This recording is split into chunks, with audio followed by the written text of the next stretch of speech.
So good afternoon, everybody, and welcome to Tech UK's In Conversation session on what's next for the National Data Strategy.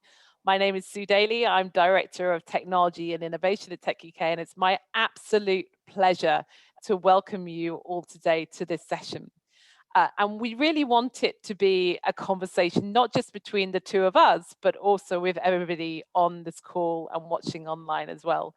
So please, throughout the session, use the Q&A function to raise questions as we go. And I will do my very best to try and bring in as many questions as we go. So I am absolutely thrilled to be joined today in this conversation by the Right Honourable John Whittingdale, Minister of State for Media and Data at the Department for Digital, Media, Culture and Sport. Minister, thank you so much for being with us today. Sue, many thanks. I'm delighted to be able to participate, and thanks to Tech UK for organising this. No, we're absolutely thrilled to do this, and thank you for taking the time to be with us today. And what a perfect day to talk about what's next for the National Data Strategy, given this morning the government has released its response to last year's public consultation. And I'm sure we'll get into that discussion in terms of what's in that response. But perhaps before we get into the devil of the detail, which I know everyone will be keen to talk about, perhaps let's just put the National Data Strategy into context and why it's so important, particularly given where we are now. So I know DCMS recently published a list of top 10 tech priorities for the UK and a vision for how technology can help us, obviously recover from where we are right now, but also look at how we move forward. And unlocking the power of data is one of those top 10 priorities. So perhaps to kick us off, could you perhaps just talk about why you see or how the National Data Strategy helps us to unlock the power of data, and also how it's going to help the government achieve its ambition of being, the world's #1 data destination? Yeah, certainly. I mean, the ambition, as you state, is to make the UK the world's #1 destination, which is a pretty ambitious objective. But I think it reflects the fact that we are very clear that the opportunities presented to the UK by better utilization of data and creating a regime which is pro-growth, pro-innovation, has enormous economic potential for us. And that, I think, was always the case. This is a government that is very much aware of that potential, and we were always determined to try and achieve it. It's been made a greater opportunity, I think, by Brexit, and we'll come on to, I'm sure, talk about the fact that the UK now has control of its own data laws. And then, of course, we've obviously, had to meet the challenges of the past 15 months of COVID, which have, in many ways, been a demonstration of the power that data has, and it has been absolutely critical in a number of areas in terms of our response to meeting the challenge of the pandemic. So, I mean, the data strategy, which we published, now about 8 months ago, sets out a series of missions which we see as crucial to bring about that overall ambition of creating a environment which makes us the #1 destination of choice. So the first thing that the data strategy sets out is what can the government do to help improve access to data and availability. And that's very much about talking to business, and the data strategy has thrown up a number of responses, as have some discussions I've had. I've had a series of roundtables with stakeholders, and that is about things like trying to make sure that data is in a standard format, that it can be easily accessed, that it's protected against people who we don't want to have access to it, that it's up to date. And so those are all fairly basic requirements. And then there's also things like the need for skills. There's no question that we need more data-related skills across the economy. That's something which I'm working with my colleague Caroline Dinage in the department on, but you'll be aware we've got the National Data Skills Partnership and also 7 local digital skills partnerships alongside that. So that is designed to meet some of those basic needs if we're to achieve greater data sharing. The next question is around the regime, Mission 2, which I referred to, and we want to make the data regime in the UK to be pro-growth, but also to maintain high data protection standards. And some people have tried to suggest that there is a conflict between those two. I don't think there is. I think actually, in order to achieve data sharing, people need to have confidence in the regime. They need to be assured that data is properly protected. That's something which actually came out very strongly in the responses that we had to the strategy. But we will be looking at what changes we can make to the regime. That's something which we will be having further consultation on in due course, but we're very much open now to suggestions alongside that. The third mission is really for government to take a lead and set an example. So the first thing we need to do is try and improve data sharing across the public sector and inside government. So there's a new unit called the Central Digital and Data Office, which has been set up under the Cabinet Office. That's working with every government department. And already, we've made quite a lot of progress in improving data sharing across central government, but it is to demonstrate, what can be done. And already we're getting quite a lot of benefits from that. And obviously COVID was a particular challenge very recently in that. Then the fourth mission in the strategy is about resilience. So there is really two important components. First of all, my colleague in the department, Matt Warman, who is the Minister for Digital Infrastructure, he obviously is working on our ambition to try and achieve gigabit connectivity across the economy. We're already making fast progress. But the further you get along that road, the harder it becomes, because you are left with the most difficult, the most remote locations. But that is something that we're committed to achieving. And also we need to ensure resilience in terms of security of our critical national infrastructure. So you'll be aware we've got the bill, the National Security and Investment Act, which actually just had royal assent, but that is to ensure that our infrastructure, which is of critical importance to our national security, is protected. And we're continuing to look at telecom security, which you'll be aware of. And then finally, the fifth element is international. As you know, we have achieved an adequacy agreement with the EU, which is just in its final stages of ratification. We're hoping to hear back from the EU, but it's been confirmed within the next sort of 4 or 5 weeks. We've also got the Japanese, which we're looking at, but there is an ambition in two different parallel areas. Firstly, for free trade agreements. We already have, obviously, the free trade agreement with the EU and Japan, which have data-related components.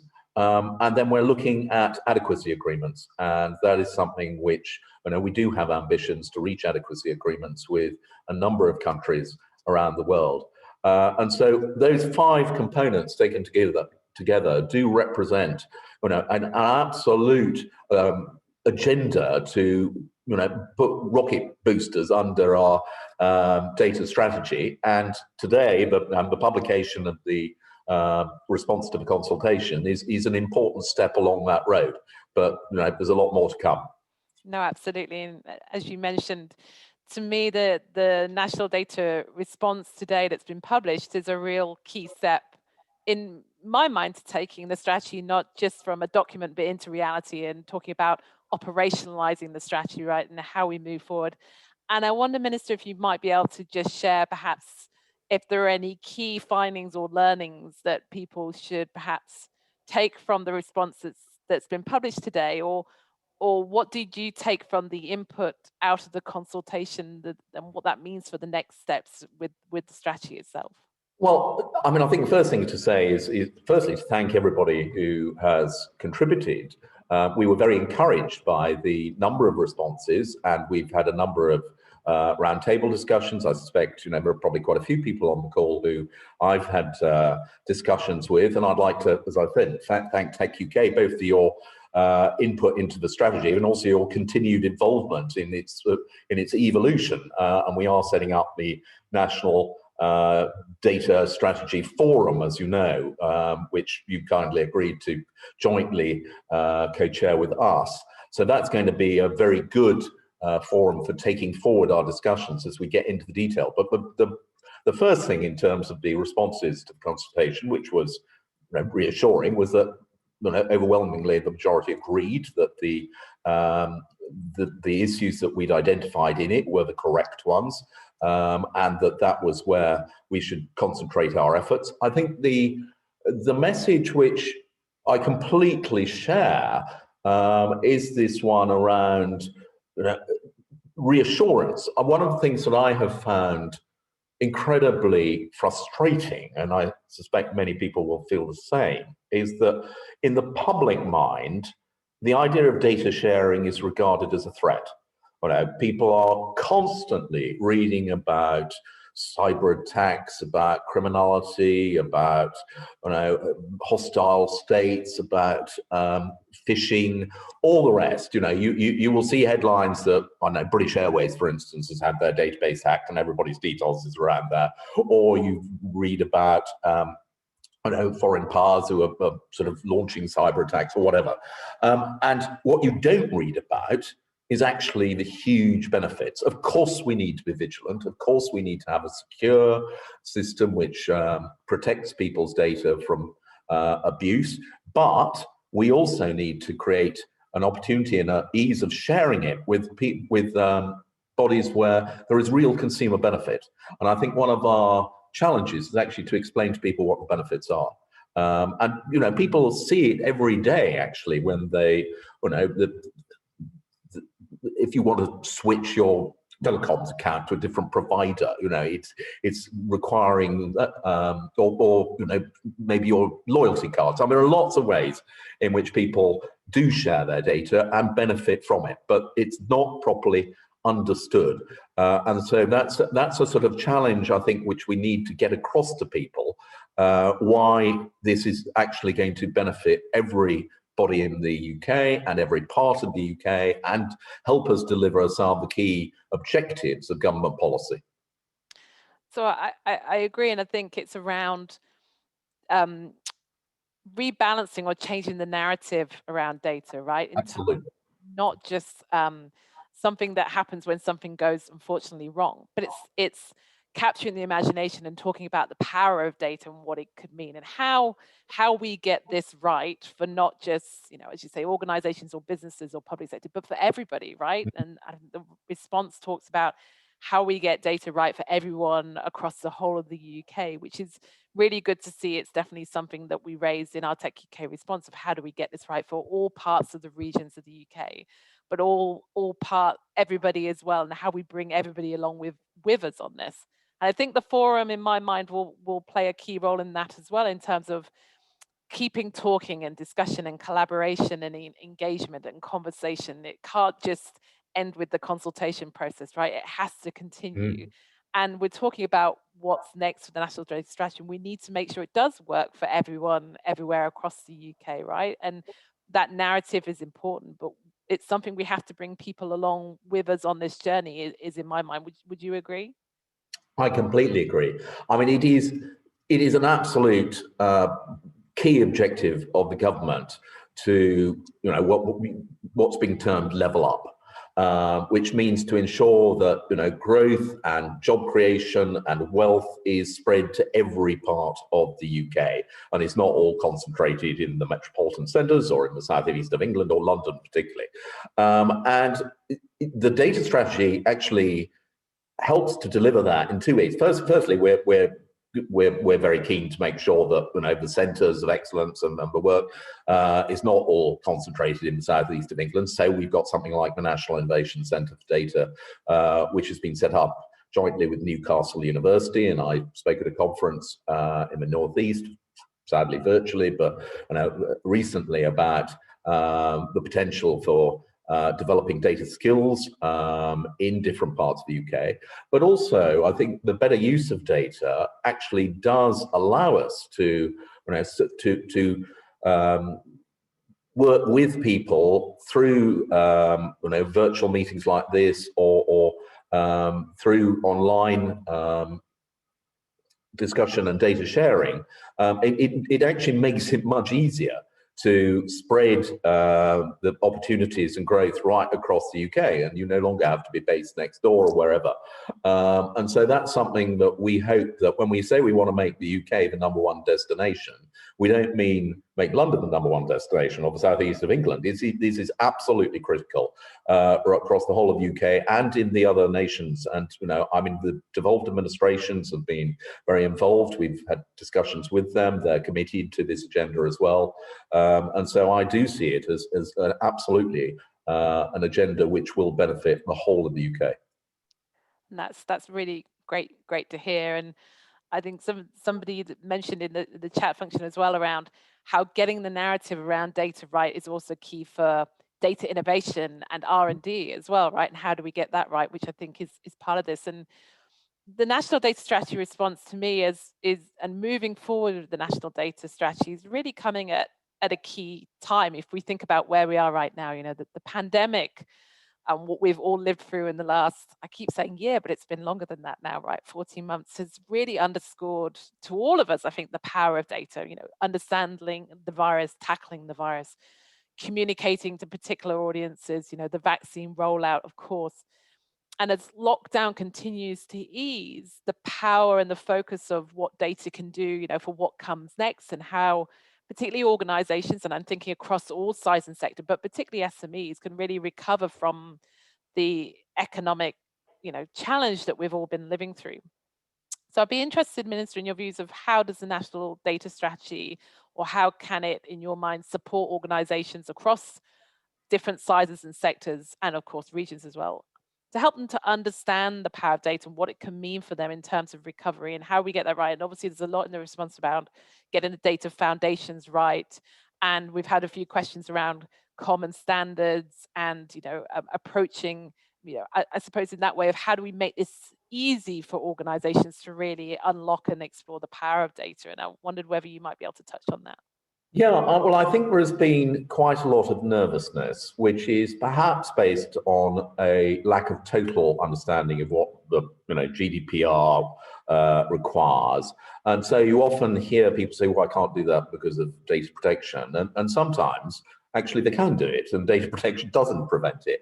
And we encountered that a lot during the early stages of COVID, where the ICO actually were really good, and they published guidance which made it clear that this is what you could do during COVID, and it sort of set a high watermark. And we're keen that, in a sense, we continue to build on the progress that has been made. So the ICO play a critical role in this because they produce guidance.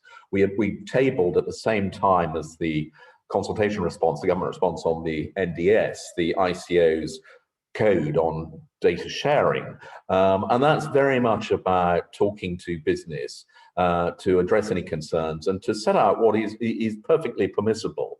And we will also obviously be looking at perhaps making some changes where there is a lack of clarity, where people have said, oh, well, I'm a bit nervous about that because it's not entirely clear whether that's permissible or not. And sometimes it is. And the person on the chat function who mentioned R&D, I mean, research absolutely is critically dependent on sharing of data. One of the things which I found really interesting was that the development in the last year during COVID of not the NHS app, which obviously is playing a very important role, track and trace and rest, but actually the COVID-19 app, which was developed independently, where I don't know what the figure is, but millions of people happily signed up and reported their symptoms on a sort of weekly basis. And they were quite happy to share that data about themselves. Obviously, it was anonymized, and that will be a critical part of the debate. But if people can understand what the benefits are, and clearly sharing knowledge about the spread of the virus, about the efficacy of vaccine, etc., is absolutely critical part of that, then I think there is a willingness. But I do think that the ICO have a big role to play in this. And as you know, we are in the final stages of recruiting a new information commissioner, and particularly given the new freedom we have, not to tear up GDPR, but certainly to make sure it's fit for purpose, and we are no longer bound to follow every dot and comma of the regulations. That is something we will be looking at, and as I say, there will be further consultation around that in due course. And I think we'll actually come on to a little bit of that. Hopefully we'll have time for a little bit later. And we had a question actually in the chat that just relates to organizations, particularly SMEs, of how the government ensure and encourage local government and SME collaboration on data innovation. And I think that was something that came out to me in the response as well around working at the local level as well as the kind of national level of how we get data innovation and companies and organizations working together. And I know that's something that will be looked at been taken forward, but that's key as well, right? Because there'll be the way that the power of data will mean different things in different regions and different communities, right? So it's how we get communities involved at the local level as well as the national level, in my mind. Absolutely. And already, as part of the discussions I've had, we've talked to some of the local authorities about the way in which they've been able to utilize data. I had a discussion with the Mayor of London's advisor on data, and actually CDEI did a very good study of local authorities' use of data during the course of the pandemic, and there are definitely lessons to be learned. But we will continue to talk to them, because a lot of the benefits will be at a local level, and it will be for local authorities to talk to consumers and to small businesses to ensure that there is the maximum available free flow between them, which, as I say, I think is a real benefit to everybody. Yeah, I'm trying to bring in a couple of questions from the Q&A because we're having lots and lots of questions. So trying to get through them, guys, and bring them in. But please continue to add your questions in as we go. But this is really proving to be such a it's creating a lot of conversation already on the chat as we go, which is brilliant. So just thinking as we move forward and as we reflect on where we've been in the last year and a bit, data infrastructure has really been a key part of what's kept us all, I like to say, digitally connected while we've been physically apart. Thankfully, we are no longer increasingly physically apart, although I have yet to hug my mother, but I look forward to doing that very soon. But reflecting on it, it's really been, obviously data's played a key role, but the data infrastructure has really been key to keeping the economy running, right? Telecommunications providers, data center operators, and many, many more who I'm sure are on this call. The data infrastructure, which has really enabled greater data use, has really, in my mind, been very, remarkably resilient through a period of, let's face it, unprecedented demand for connectivity. And I think, to my mind, that infrastructure is going to be even more important as we move forward and as we look to do more with data and take the national data strategy objectives and vision forward. So I'd be interested in your view of how the government will or can ensure and perhaps encourage the investment that we're going to need in digital infrastructure to meet the ambitions and the objectives of the national data strategy, and particularly in the kind of leveling up, so we make sure that we have businesses and organizations and communities across the whole of the UK have the infrastructure and the power and the connectivity that they need to be part of this data revolution. And the national data strategy, what role is it going to play in helping us get that right? Well, I mean, it's certainly a part of the strategy, and indeed part of the government's overall objective, that we, want to achieve universal connectivity, gigabit connection. That is going to take time, as I think everybody recognises. But it's worth just stepping back and considering how on earth we would have coped if this pandemic had hit, let's say, only 10 years ago. And it has been so much sort of central to our resilience and recovery, that businesses have been able to continue to operate, people have been able to shop online, entertainment has been provided online, we've had to provide schooling online, people's communication, all of these things. It's 10 years ago would probably have been impossible. So in a sense, it was jolly lucky that that we didn't have to face the challenges of a pandemic until at least we were in a position where the infrastructure, it's not perfect yet, but most connectivity is there. And now, as you say, we've got to continue to build on it. Now, that is something which my colleague Matt Warman is very much involved in through discussion with telecoms companies. There is an enormous amount of investment occurring by BT and by others in infrastructure, but the government's always recognised that whilst the market, in a sense, will deliver a large part of it, there will be areas where government needs to intervene in order to achieve universality. And so the government is also putting a lot of money into it. We now do have the universal service obligation, which is still relatively, it's the sort of minimum one needs, but we have the ambition through Project Gigabit to deliver a universal connection. And that is absolutely a part of the ambition in order that we can make maximum use. And that comes back to levelling up, and it's not just a question of sort of north versus south or whatever. I mean, I represent a constituency in Essex which has some rural areas which are, where the connectivity is very poor. In some cases, I get complaints it's unusable, as I know that other of my colleagues who have more rural constituencies also experience. So there's still work to do, but the rollout of investment is continuing on a daily basis. And actually, I would pay tribute to the telecoms companies that, obviously there have been times when your Zoom call has broken down or your connection hasn't been as good as it might be. But actually, given the incredible demand that has been placed on the network during this pandemic, it's actually stood up remarkably well. And hopefully for the next 15 minutes as well, which I completely agree. And I think I have obviously I've been reflecting, been in this tech community for many years, and I had the similar thought of, if this had happened 10 years ago, what would that have looked like? So actually, let's just lead on to a question which we've had quite a lot of questions around.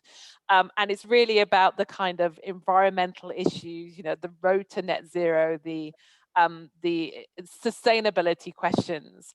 And I know for all of you watching, there's been many in the chat and function.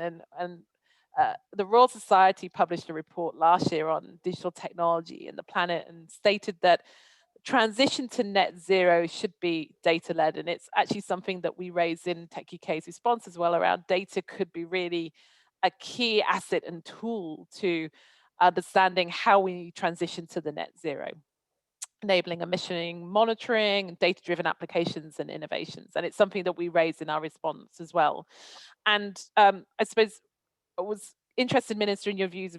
Would you agree that we have an opportunity, and perhaps even in the UK a duty, to enable and ensure the data revolution plays its full role in realization of the net zero and the sustainability agenda? How do we get this right for the planet? Because a number of the questions that have come up in the chat is around, the kind of the impact that data and the use of data could have from an environmental point of view.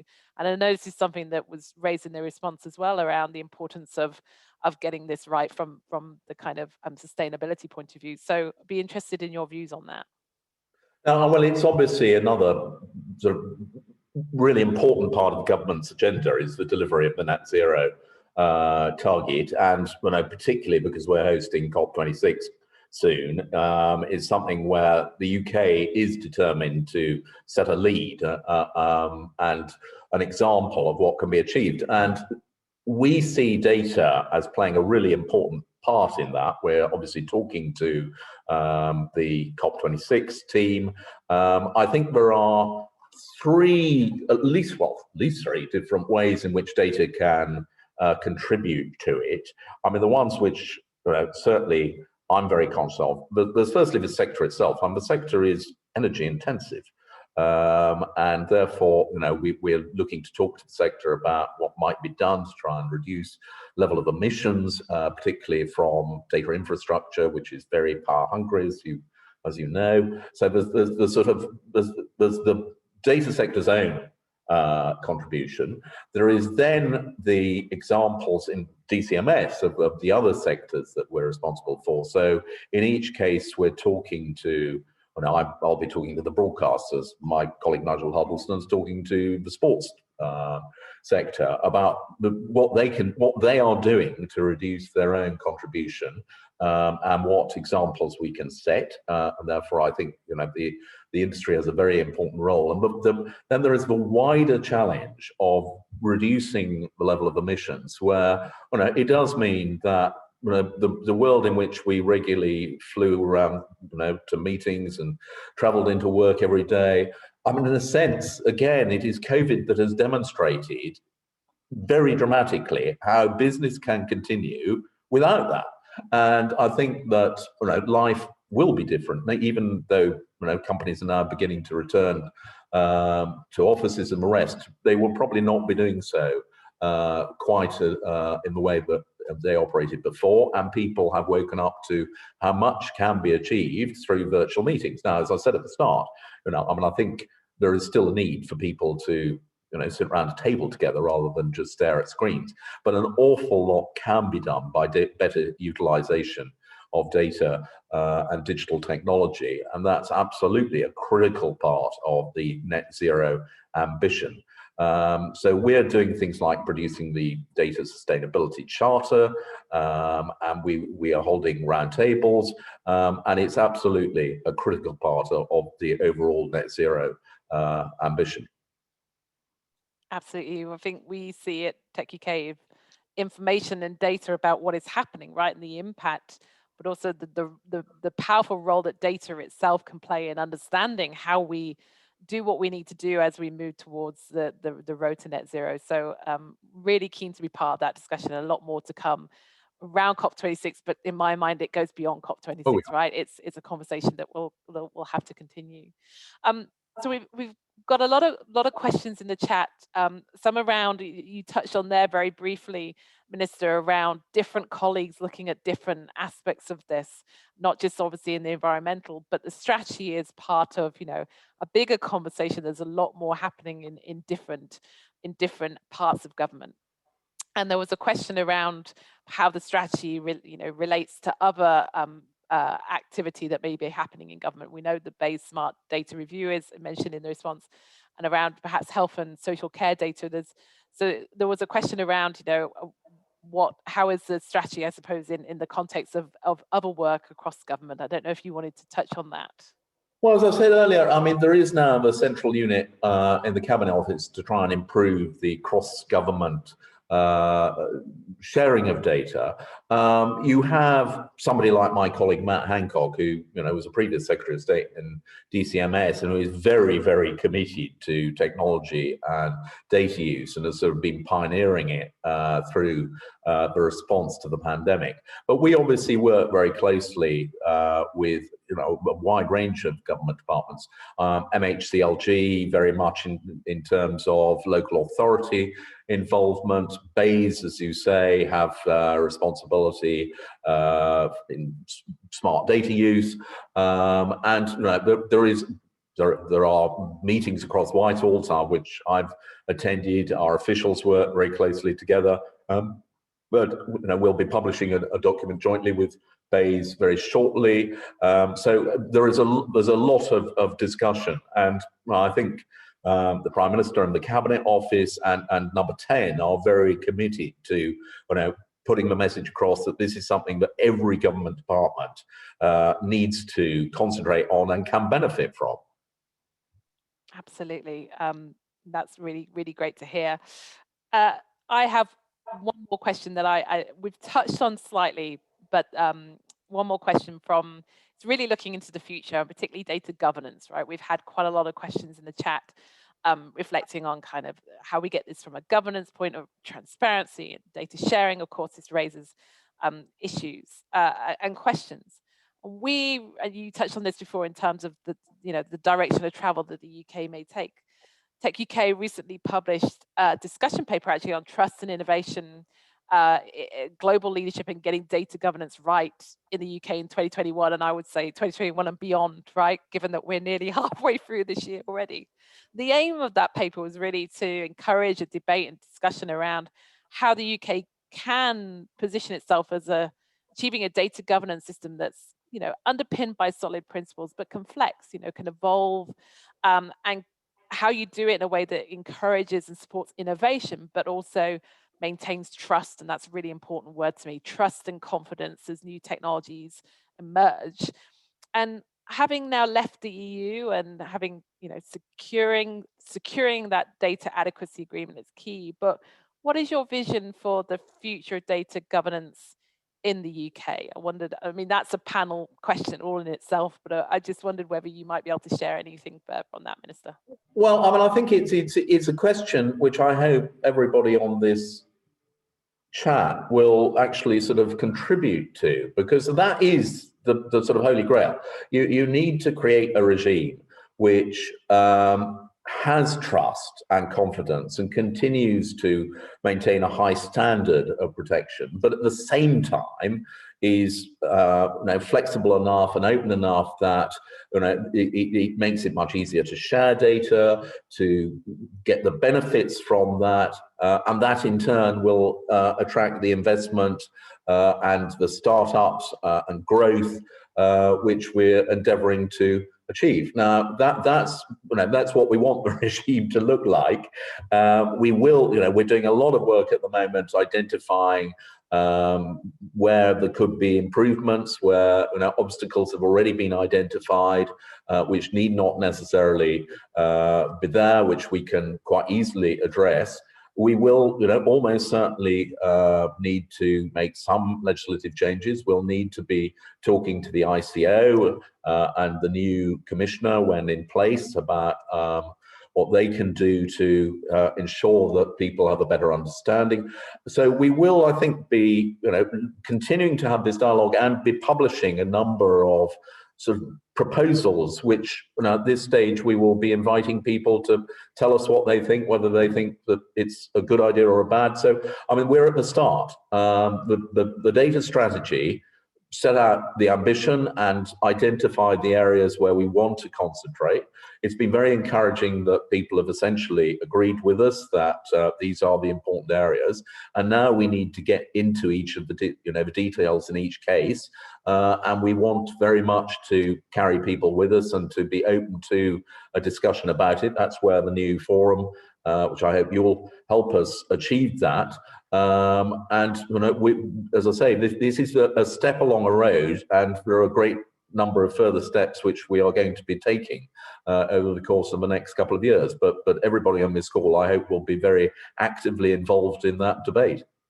Absolutely, I'm sure they will be too, and really looking forward to getting to work and exploring these issues. And you're right, this isn't a tick box exercise. Got the response, now we all move on. This is as I think the response, this is part of a conversation. This is an ongoing discussion, and we really welcome that, particularly as issues. And then we had a question that came up, and apologies, we're going to run out of time, around issues around bias, and particularly bias in data and the impact on the AI. And we know the Centre for Data Ethics and Innovation has been doing work on that, and will continue to at Tech UK work with the centre as well. These are really big, important issues to bring us back to where we kind of started, about how we get this right for everyone across all of society, right? And how we bring everybody with us on this journey is to kind of get to some of those really meaty issues. And in my mind, the UK kind of showing leadership in terms of how these issues can be addressed in a way that works for everybody. Well, I think that's another point which actually I would just like to emphasize. I think we have a real opportunity to demonstrate leadership in this area. I mean, it's been quite a useful sort of timing, because the UK at the moment holds the presidency of the G7, as you know, and we've made digital technology a key theme of that, and we've made some progress in terms of our discussions with G7 partners. We're also the chair of the Digital Nations Group. So the UK actually is in a position where we can, I think, frame the debate moving forward. We've already got a couple of initiatives which a lot of other countries are looking at very closely. The online safety legislation, which is just coming into Parliament. There's the establishment of the Digital Markets Unit, which is a sort of trying to address a challenge of the imbalance of power, if you like, with the platforms, which every country is recognizing, but we are taking a lead in trying to do something about. So, I mean, I think the UK can work with a lot of our international partners and has an opportunity to set global standards in this area. Now, I had one final question, but in the interest of the Q&A, and apologies, I haven't got through everybody. There's so many here popping up all the time. But there was a question around skills, and I don't think we can finish this conversation without talking about the importance of getting that right as well. And obviously, realizing the full power or the social, economic value of data is only going to be possible if we've got the people with the right skills to be able to allow us to do that. So I'm sure you would agree with me, Minister, that getting digital skills right for what comes next in the UK is really important. But in my mind, getting data skills right is important. And I wondered whether you just wanted to touch on that. Well, it clearly is a critical component, and I think there is a recognition that we need more people with data skills if we are to achieve the ambition that we have. So we've been examining that. We've published a study which confirms what we already knew in a way, that the demand is rising very rapidly, and that we have to do more to ensure that we can meet that demand. So we've got things like the degree conversion course program in data science and AI, which is going to create 2,500 graduates over the course of the next 3 years. We've got the digital boot camps.